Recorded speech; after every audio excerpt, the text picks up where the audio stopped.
संस्कृताय नमो नमः। अहम रेणु झा अस्मि, अंशकालिक सहायक प्राचार्य नागा अर्जुन उमेश संस्कृत महाविद्यालय तरोनी दरभंगा नगरे। अहम तत्रैव शिक्षकोऽस्मि साहित्य विषये। अद्य शास्त्रे तृतीयखण्डस्य छात्रान् शीर्षकः आनयामि यत् माघे सन्ति त्रयो गुणाः एवं उत्तरं की ओर प्रवेशं करोमि यदा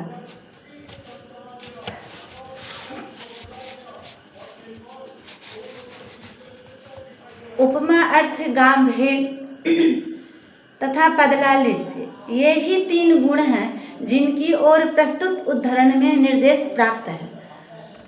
उपमा अर्थ गौरव तथा पदलालित्य, इन तीनों की सत्ता प्रत्येक काव्य में होनी चाहिए। शब्दार्थो काव्यम एवं शब्दार्थो सत कबीरिव द्वयं विद्वान पक्षते, जैसी धारणाओं के होने पर हम निसंदेह स्वीकार कर सकते हैं कि संस्कृत साहित्य का प्रत्येक काव्य इन तीनों ही गुणों से युक्त हैं, किंतु कालिदास की उपमाओं में जो सर्वांगीण विशेषताएं हैं वे विशेषताएं भारवी की कविता में नहीं, तथा जो वैशिष्ट भारवी के कविता कामिनी में है वो कालिदास में नहीं। जो विशेषताएं दंडी एवं श्रीहर्ष में के काव्य में विशेषताएं हैं वे इन कवियों में नहीं, किंतु माघ में हमें तीनों गुणों समावेश मिलता है देखने को। अर्थात उपमा शब्द से यहाँ अलंकार विधान से तात्पर्य है उपमा, उपलक्षण मात्र, अर्थात उपमा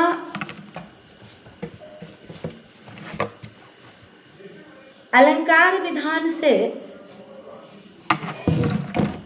हमारे कवि भावनाओं मतलब एक भावना उद्धृत करते हुए कह रहे हैं कि अलंकार विधान से भारवी से अधिक अलंकारों का विधान है, किंतु माघ की कालिदास की उपमा और अलंकार विधान से तुलना नहीं की जा सकती है, क्योंकि कालिदास रसाक्षिप्त हृदय से काव्य की रचना कर रहे हैं और उनका अलंकार विधान निसंदेह रस की परिपोषकता के लिए हुआ है।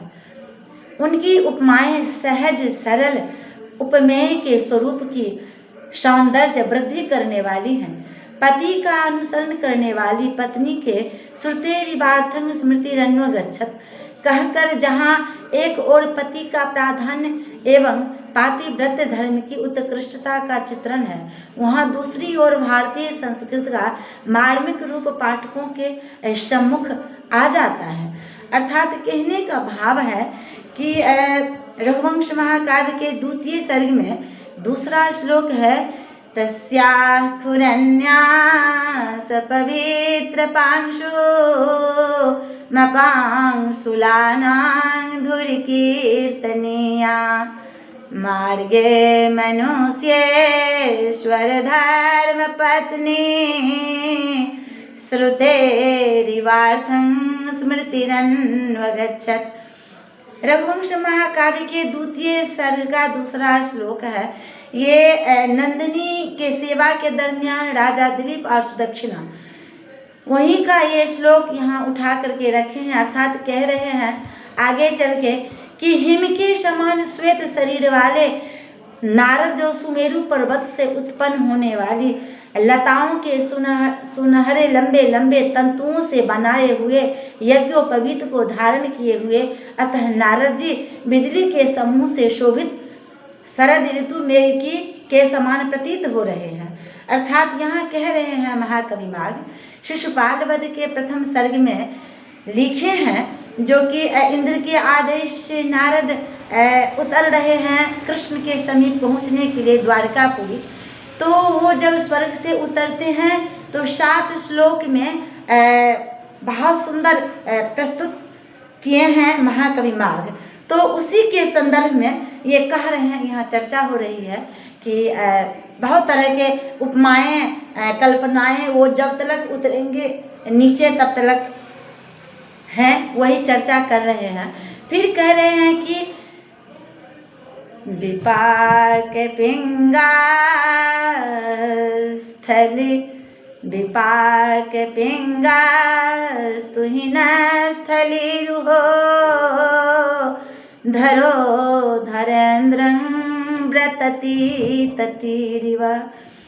अर्थात कह रहे हैं कि भगवान श्री कृष्ण की कांति पूर्ण चंद्र के कलंक की तरह नीली थी और वे वाग्नि से आवृत समुद्र की तरह शोभायमान हो रहे थे। सतप्त कार्त स्वर भास्वरांबर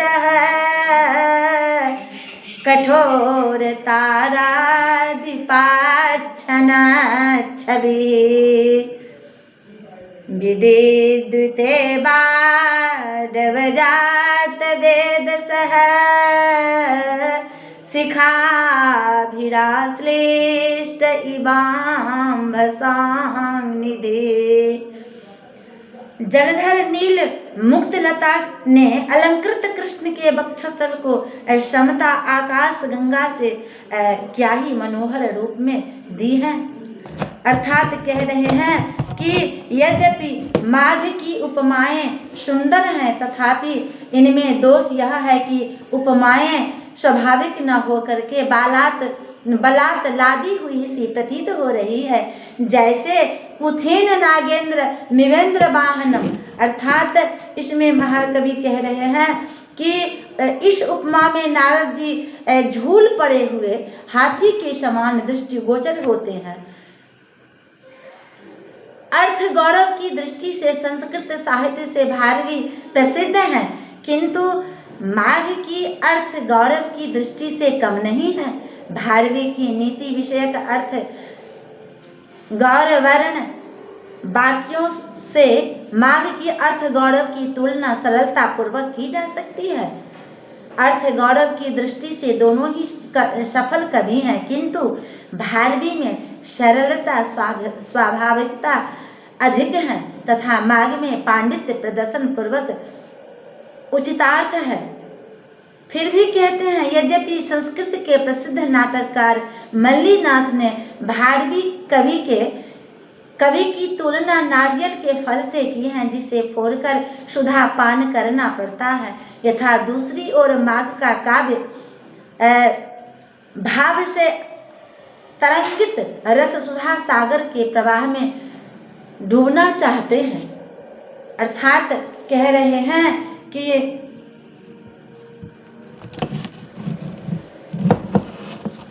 भगवान सहस्त्रमाली संसार को अपनी पवित्र किरणों के पवित्र करने के कारण परिपक्व अर्थात पवित्रतम है। अब यहाँ कह रहे हैं कि आत्मपत्र मात्र को आच्छादित करते हुए अर्थात जगत पवित्रैरपि तन्न पादै स्पष्टुं जगत पूज्य रयुज्यतार्क यतो बृहत् पार्वण चंद्र चारु तस्यात् पत्रं विवरां बभूविरे। अर्थात कन्या की विदाई का करुण रस दृश्य है। रैवतक पर्वत की कन्याएं जो अपने पिता की गोद में निःशंक भाव से लौटती थी, आज पति समागम मिलन के लिए जा रही है। पिता का स्नेह पूर्ण हृदय कन्याओं का वियोग देखकर पक्षियों के कलरव के रूप में क्रंदन कर रहा है। मानो काव्य पुरुष का शरीर शब्द अर्थात पदलालित शरीर के साथ संबंध रखता है। माघ के काव्य का शब्द विधान कालिदास और भारवी के शब्द क्षेत्र के विस्तार अधिक हैं। माघ की शब्द निधि अद्वितीय है। संस्कृत भाषा पर उनका पूर्ण अधिकार है।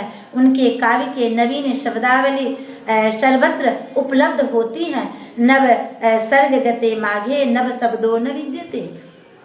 यदा कह रहे हैं कि पदलालित की दृष्टि से दंडी एवं हर्ष कवि प्रसिद्ध प्राप्त हैं, किंतु माघ का काव्य पद को मोहनी छटा से काव्य रसिकों के हृदय को आकर्षित कर लेता है। पद पद वर्ण वर्ण में यह विशेषता सन्निहित है। उदाहरण के लिए रेवतक पर्वत की वर्णन परंपरा में जलदों के विशेषण में क्या ही ललित पदों को कवि ने न्यस्त किया है। एवं प्रकारेण यदा